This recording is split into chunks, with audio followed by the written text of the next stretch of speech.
Hello everyone, स्वागत है आपका एक और वीडियो में आर फॉर आरपीएम में। इस वीडियो में हम लोग एक्सप्लोर करने वाले हैं कुछ टूरिस्ट प्लेसेस ऊटी और कुन्नूर के। मोस्टली कुन्नूर के रहेंगे, एक दो ऊटी के रहेंगे। और इस वीडियो में हम लोग एक्सप्लोर करने वाले हैं वो एरियाज़ जो ऊटी के डिफरेंट जो टूरिस्ट पैकेजेस में ऑफ़र किए जाते हैं। ऊटी में ऑफ़र किए जाने वाले डिफरेंट टूर पैकेजेस को हम आगे वीडियो में डिस्कस करने वाले हैं। तो मेक श्योर आप वीडियो को एंड तक देखें ताकि आपको समझ में आए कि जो डिफरेंट प्लेसेस हैं उनसे क्या एक्सपेक्टेशन रखनी चाहिए, किन कहाँ विजिट करना चाहिए और किसको स्किप करना चाहिए। जो फर्स्ट प्लेस हमने एक्सप्लोर किया वो था डिवाइन लैंड टेलीस्कोप हाउस। ये जे डिवाइन लैंड करके एक रिसोर्ट है जिसके पास एक टेलीस्कोप हाउस बनाया गया है। यहाँ का जो एंट्री फीस है वो 10 रुपये का है और यहाँ पे एक छोटा सा रूम टाइप का आप कह सकते हैं जहाँ पे एक टेलीस्कोप लगा है जिससे ऊटी का माउंटेन व्यू एक अच्छा सा मिलता है। इस लोकेशन से आपको ऊटी में चलने वाली जो टॉय ट्रेन है उसका ट्रैक दिख जाता है। अगर आपका लक अच्छा है तो आपको वो टॉय ट्रेन भी देखने को मिल जाएगी। इसके अलावा ऊटी के जो फेमस टी गार्डन्स हैं और मशरूम फार्मिंग या दूसरे जो फार्मिंग है या फिर जो मॉन्यूमेंट्स हैं उनका भी एक मिनिएचर व्यू यहाँ से दिख जाता है। डिवाइन लैंड के टेलीस्कोप हाउस के बारे में शायद ही किसी लोगों ने सुना होगा और ये इतना फेमस भी नहीं है। इसी टाइप के जो दूसरे व्यू पॉइंट्स है जो कि ज़्यादा फेमस है उनमें से एक है कैटी व्यू पॉइंट और डोडा बेटा पीक पे भी एक टेलीस्कोप हाउस है जहाँ पे आप डेफिनेटली विजिट कर सकते हो, जो कि आपको ज़्यादा अमेजिंग एक्सपीरियंस और व्यूज़ दे पाएंगे। टेलीस्कोप हाउस में अराउंड 15-20 मिनट स्पेंड करने के बाद हम लोग निकल चलते हैं कुन्नूर की तरफ। और कुन्नूर जाते समय रास्ते में पड़ता है वेलिंगटन टाउन। कुन्नूर का डिस्टेंस अराउंड ऊटी से 20 किलोमीटर्स का है एंड वेलिंगटन कुन्नूर से अराउंड 3 किलोमीटर्स की दूरी पर है। कुन्नूर जाते हुए जो व्यू आपको ऊटी का मिलता है वो बहुत ही शानदार व्यू होता है और ये आपको कंटिन्यूसली मिलता ही रहता है। इस रोड से आप ऊटी के जो सेटलमेंट है, जो होम सेटलमेंट है माउंटेन्स पे, वो भी आप अच्छी तरह से देख सकते हो।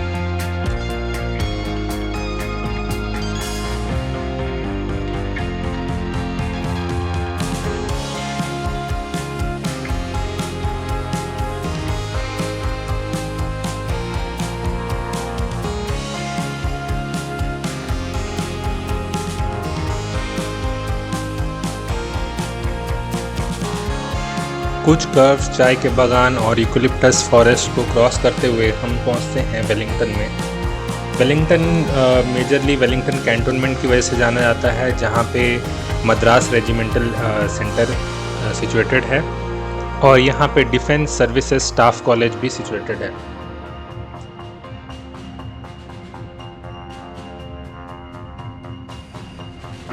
जब भी कोई टूर गाइड या टूर पैकेजेस में एमआरसी या मद्रास रेजिमेंटल सेंटर लिखा रहता है तो वो आपको यूजुअली जो कैंटोनमेंट एरिया है उसके आउटसाइड से या बॉर्डर से ही लेके जाने वाले हैं। अंदर जाने का अलाउड नहीं है और मोस्ट ऑफ द जगह पे यहाँ पे रुकना भी अलाउड नहीं है। मद्रास रेजिमेंटल सेंटर बहुत ही क्लीन और ग्रीन एरिया है और यहाँ का जो डिज़ाइन और इसका आर्किटेक्चर है वो देखने में बहुत ही अच्छा लगता है। इसके ऊपर से अपना जो इंडियन आर्मी का एस्टैब्लिशमेंट है उसको देखकर गूज़बम्स आ जाते हैं।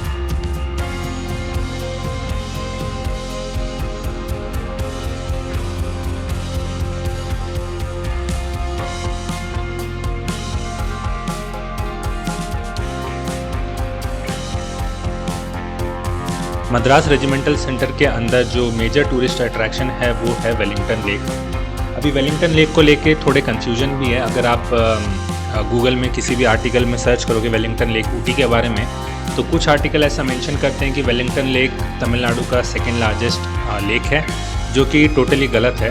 एक्चुअल में तमिलनाडु में एक और वेलिंगटन लेक अवेलेबल है जो कि सेकेंड लार्जेस्ट लेक है, लेकिन ये वो कुछ डिटेल्स इस लेक के बारे में बात करें तो यहाँ पे बोटिंग अवेलेबल है और ये जो लेक है जैसे कि आप वीडियो में देख सकते हैं बहुत ही अच्छा एनवायरनमेंट प्रोवाइड करता है, जिसमें चारों तरफ आपको यूकलिप्टस के लंबे लंबे पेड़ या फिर यूकलिप्टस को नीलगिरी का पेड़ भी बोलते हैं यहाँ पे, उसके लंबे लंबे पेड़, कुछ फूल के पौधे और थोड़े बहुत माउंटेन्स और क्लाउडी व्यू मिल जाता है। यहाँ पे हवा भी बहुत अच्छी चलती है, तो जो एनवायरनमेंट यहाँ पे मिलता है वो बहुत ही अमेजिंग टाइप का बोल सकते हैं। तो यहाँ पे डिफरेंट टाइप्स की एक्टिविटी होती है, डिफरेंट मीन्स ओनली एक ही होती है जो बोटिंग की एक्टिविटी देते हैं। इसके अलावा आप लेक के चारों तरफ वॉक ले सकते हैं, वहाँ पे बैठ के अपना टाइम स्पेंड कर सकते हैं। तो बोटिंग के लिए पर पर्सन अराउंड 50-60 कुछ एक चार्जेस लगते हैं, जो कि मुझे पता नहीं है, याद नहीं है अभी।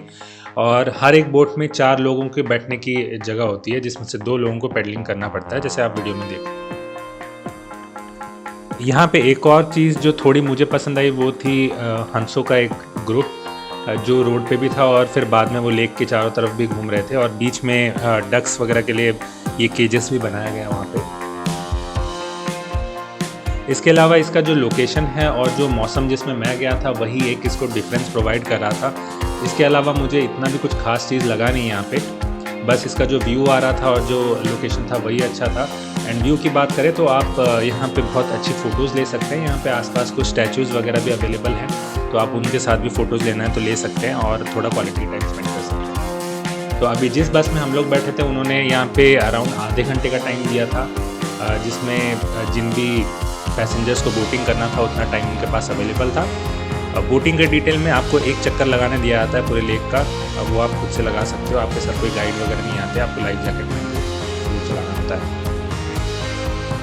क्योंकि यहाँ का व्यू इतना अच्छा है और मैं इस वीडियो को कट नहीं करना चाहता था, तो चलिए मैं आपको कुछ डिटेल्स देता हूँ ऊटी के बारे में। तो ऊटी को उदागमंडलम भी बोला जाता है, इसे क्वीन ऑफ हिल्स भी बोला जाता है और ये नीलगिरी डिस्ट्रिक्ट के अंदर आता है। और नीलगिरी जो नाम है वो एक पर्टिकुलर फ्लावरिंग स्पीशीज़ की वजह से दिया गया है, जो जब ब्लूम करते हैं तो ब्लू कलर के दिखते हैं वो, इसे इनको नीलगिरी बोला जाता है। तो ऊटी में टूरिज़्म की बात करें तो मेनली 3 जगह है यहाँ पे घूमने की। एक है पायकारा, दूसरा है ऊटी और तीसरा है कुन्नूर, जो कि आसपास ही बेस हैं।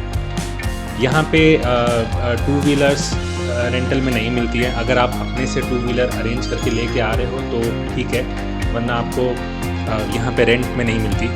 कार शायद ही मिल जाए, यहाँ पे शायद मिल जाती है 4 व्हीलर यहाँ पे कार, लेकिन मेरी रिकमेंडेशन ये रहेगी अगर आपको अच्छे से ड्राइव करना नहीं आता, क्योंकि ये माउंटेन रोड्स हैं, स्टीप कर्व्स, हेयरपिन बेंड्स हैं, तो अगर आपको वो एक्सपीरियंस नहीं है तो आप कार प्रीफर ना ही करें। इसके अलावा जिस भी होटल में आप रह रहे हैं उन होटल से आप इंक्वायरी कर सकते हैं। हर किसी के पास कुछ ना कुछ टूर पैकेजेस होते हैं, उनके कॉन्टैक्ट्स होते हैं जो कि कैब्स प्रोवाइड करते हैं आपको, और ये कैब यूजुअली पर डे के बेसिस पे होते हैं। तो एक दिन ये आपको पायकारा घुमाएंगे, एक दिन आपको ऊटी और एक दिन कुन्नूर घुमाएंगे। कुछ सर्विसेज ऐसी भी होती है जो आपको पायकारा ऊटी या फिर ऊटी कुन्नूर ऐसे करके दिखा सकते हैं। तो लोकेशन की बात कर सकते हैं तो पायकारा फर्स्ट आता है जब आप ऊटी पहुंचना चाहते हो, उसके बाद ऊटी आता है एंड थर्ड में कुन्नूर आता है। जो तीसरा ऑप्शन अवेलेबल है और जो मैंने लिया था वो था एक शेयर्ड बस का, जो कि अराउंड 310 to 350 रुपीज़ पर पर्सन लेती है। अब इसके कुछ एडवांटेजेस भी है और कुछ डिसएडवांटेजेस भी है जो हम वीडियो में आते आते बात करेंगे। स्क्रीन पे अभी आप जिस गेट को देख रहे हैं उसको डिफेंस सर्विसेज स्टाफ कॉलेज या फिर DSSC बोला जाता है। यहाँ पे इंडियन आर्मी, इंडियन एयरफोर्स और इंडियन नेवी के जो ऑफिसर्स हैं उनको स्पेशलाइज्ड ट्रेनिंग दिया जाता है, जिससे DSSC का नाम आपने अभी रिसेंटली न्यूज़ में भी सुना होगा। ये वही जगह है जहाँ पे हमारे जो CDS हैं जनरल विपिन रावत वो स्पीच देने आने वाले थे और यहीं आते हुए उनका जो हेलीकॉप्टर था वो क्रैश हो गया था।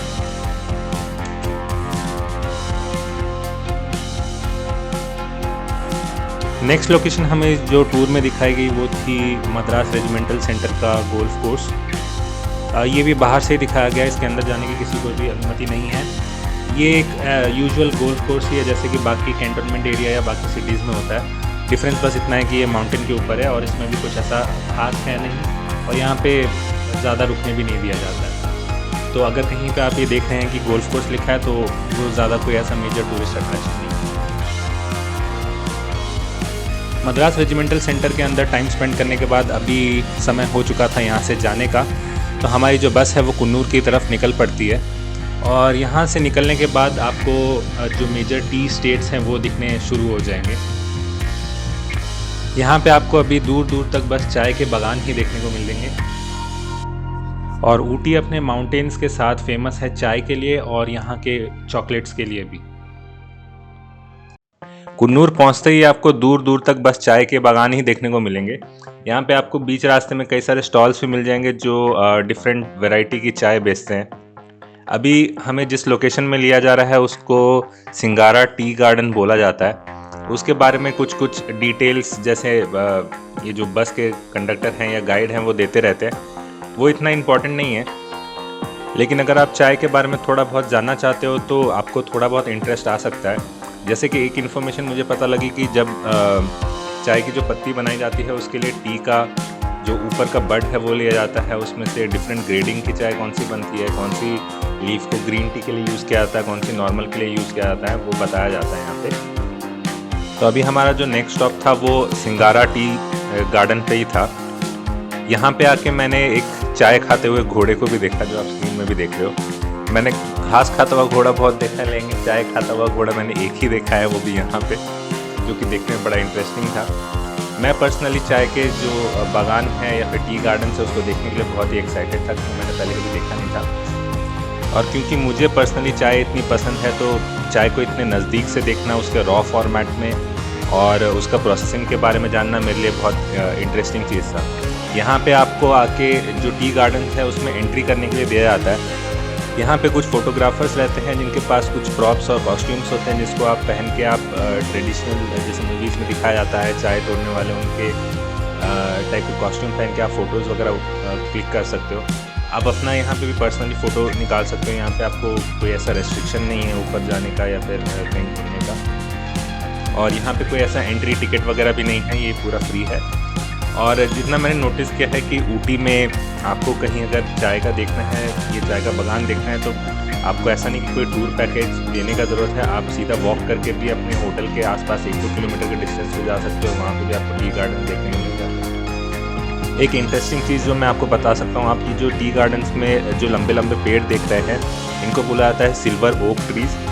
मुझे जो गाइड्स ने इन्फॉर्मेशन दी थी वो थोड़ी सी और थी, तो मैंने अपने एंड से थोड़ा रिसर्च किया और मुझे पता चला कि ये जो पेड़ हैं इनको यूजुअली रखा जाता है शेड मेंटेन करने के लिए, क्योंकि चाय के जो पेड़ होते हैं उनको मॉइस्चर चाहिए रहता है, और जो ड्राई सीज़न होता है उसमें मॉइस्चर होता नहीं है। और यहाँ पे जो टेरेन की वजह से इरीगेशन भी इतनी अच्छे से पॉसिबल होता नहीं है। तो जो सिल्वर ओक ट्रीज़ हैं वो शेड प्रोवाइड करते हैं, और इनकी जो ड्राई लीव्स वगैरह रहती है वो भी मॉइस्चर मेंटेन करने में हेल्प करती है। इसके अलावा इनकी जो रूट्स होती है वो भी टी प्लांटेशन के साथ compete नहीं करती है न्यूट्रिशन और मॉइस्चर के लिए, तो इसलिए इनको ऐसे लाइंस में प्लांट किया जाता है, जो एक टाइप से इनको बहुत ही अच्छा लुक भी देता है। यहाँ पे अराउंड 20-25 मिनट स्पेंड करने के बाद हमारा बुलावा आ गया था नेक्स्ट स्टॉप जाने के लिए। और क्योंकि वीडियो लंबा हो रहा था तो मैंने अभी ये वीडियो को 2 पार्ट में डिवाइड किया है, तो दूसरा पार्ट जल्दी ही आएगा, तो चैनल को सब्सक्राइब कर लीजिए दूसरे पार्ट के लिए। इस वीडियो के लिए अभी बस इतना ही। अगर आपको वीडियो पसंद आ रहा है, इन्फॉर्मेटिव लगा, तो इसको लाइक कर देना और शेयर कर देना। मिलता हूँ आपको नेक्स्ट वीडियो में, तब तक के लिए टाटा बाय बाय।